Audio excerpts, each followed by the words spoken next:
So, I'm going to be reading this article that's in my email inbox because it was paywalled by the Washington Post.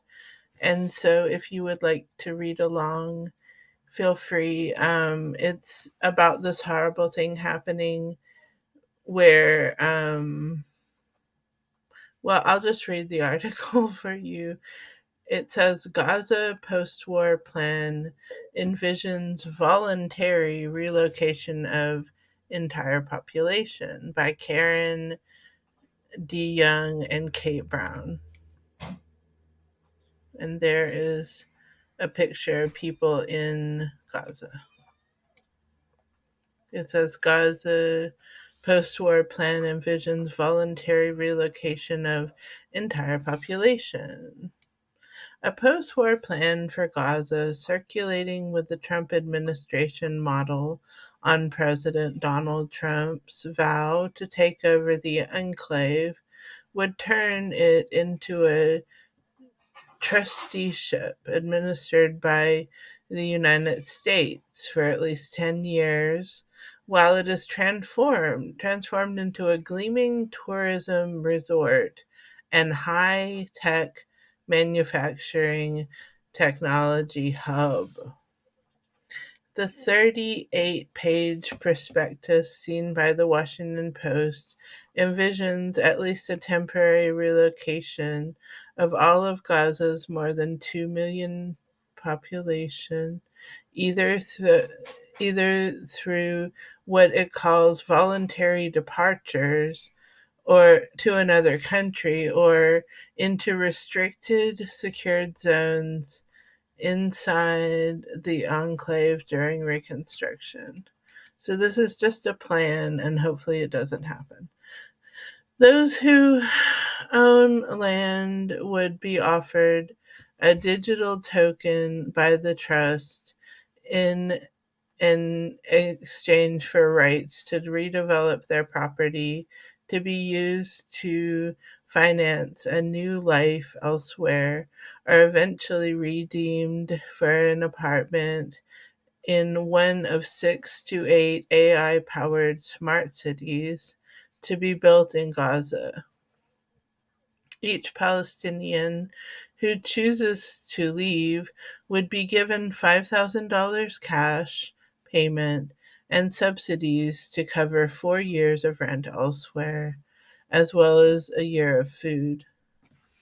The plan estimates that individual departure from Gaza would save the trust 23,000 compared with the cost of temporary housing and what it calls life support service in the secure zones for those who stay. Called the Great Reconstruction Economic Acceleration and Transformation Trust, or GREAT Trust, the proposal was developed by some of the same Israelis who created and set in motion the U.S. and Israeli-backed Gaza Humanitarian Foundation, GHF, now distributing food inside the enclave. Hold on, the proposal was developed by Israelis. Now, okay, financial planning was done by a team working at the time for Boston Consulting Group. People familiar with the trust planning and with administration deliberations over post war Gaza spoke about the sensitive subject on the condition of anonymity. The White House referred questions to the State Department, which declined to comment.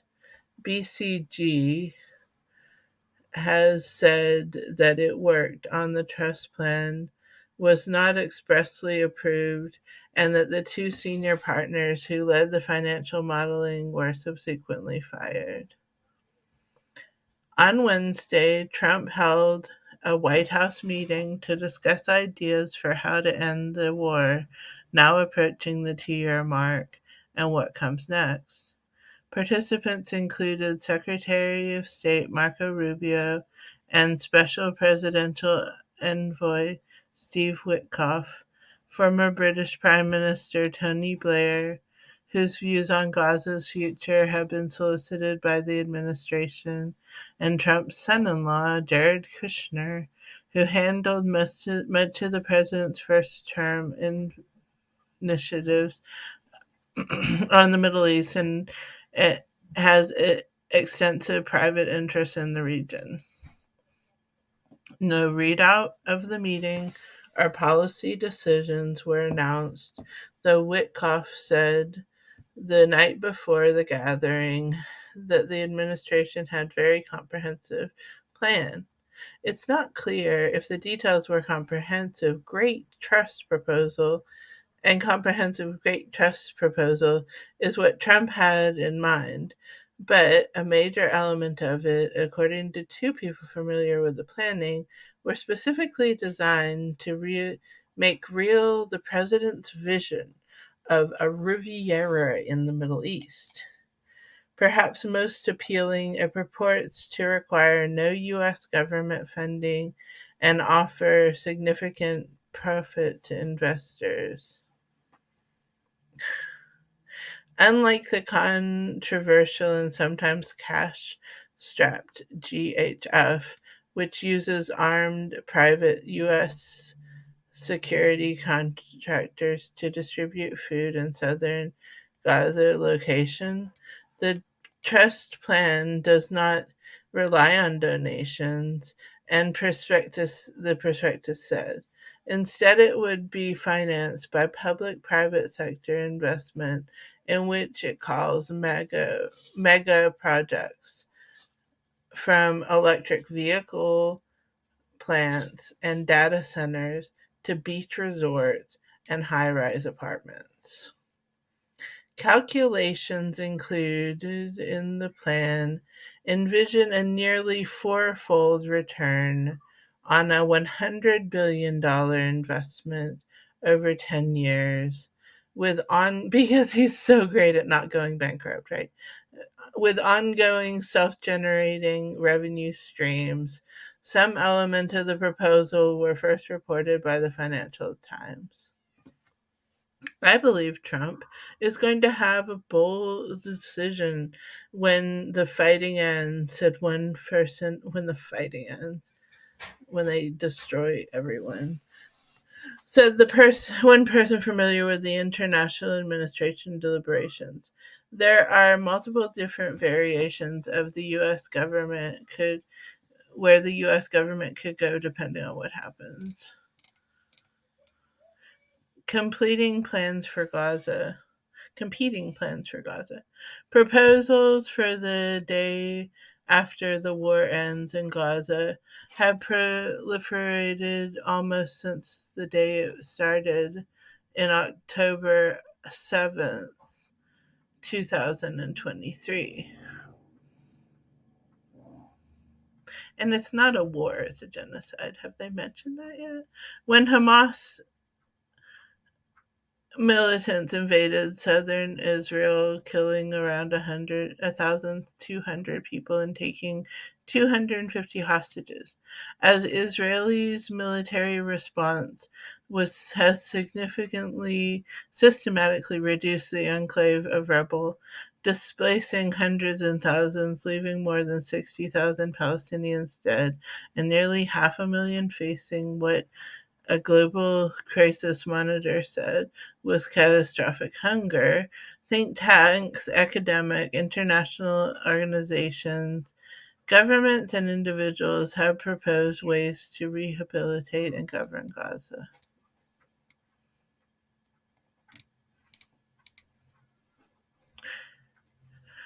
Early in the war, proposals surfaced in Israel to create Hamas-free zones or bubbles. Under Israelis military protection in Gaza, where Palestinians could receive humanitarian aid and gradually govern themselves as conflict came to an end. In January, less than a week before Trump took office, then Secretary of State Attorney Blinken presented the Biden administration post war route to statehood. It called for an interim administration for Gaza and overseen by the UN and security provided by and vetted by Palestinian and unspecified partner nations that would eventually cede power to a reformed Palestinian Authority. The Palestinian Authority, Egypt, and the United Arab Emirates have laid out plans to uh, have all laid out plans. At the March summit, Arab leaders endorsed the Egyptian proposal that outlines the formation of a government of Gaza technocrats and Palestinian Authority officials with funding from Persian Gulf states.